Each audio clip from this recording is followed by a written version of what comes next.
We've seen a lot of highs and some dramatic plunges on Wall Street lately. It certainly raises the questions of when and why you should care about market volatility.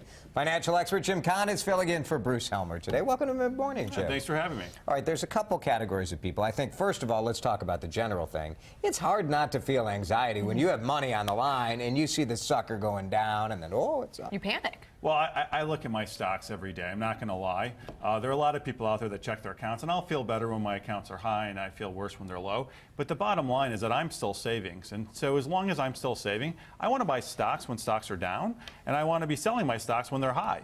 And so a lot of people have just the opposite emotion, right? We're programmed, our instincts are programmed to do just the wrong thing, which is if I log onto my account and I see that stocks have declined, I want to sell. I want to go to cash because I'm worried.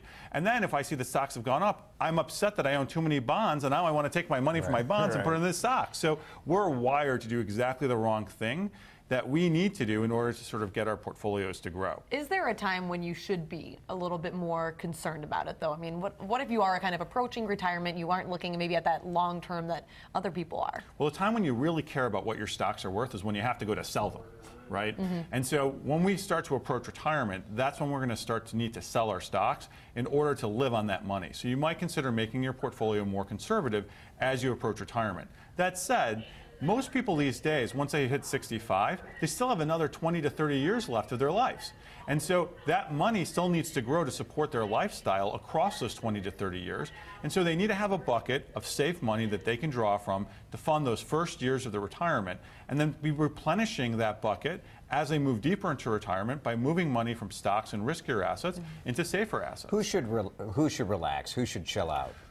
Well, we should all chill out. Well, yeah, we should all chill out. And the reason we should chill out is because winter's coming. No, seriously, the reason we should chill out is because the market has really never not recovered. So if you look back over time, as long as you believe fundamentally that the U.S. is going to continue to grow, that people are going to work hard, that we're going to continue to have innovations like the iPhone, we're going to continue to have improvements in what we call productivity, the economy is going to grow, and securities, stocks, bonds are going to continue to appreciate over time.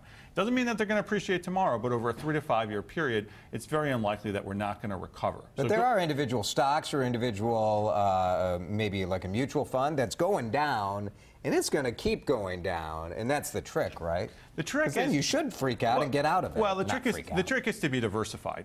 So some things are going down, but remember, if something's riskier, over time, it should have a higher expected rate of return. Okay. Right? So if you look at emerging markets, for instance, emerging markets have had a really tough go over the last sort of 18 months.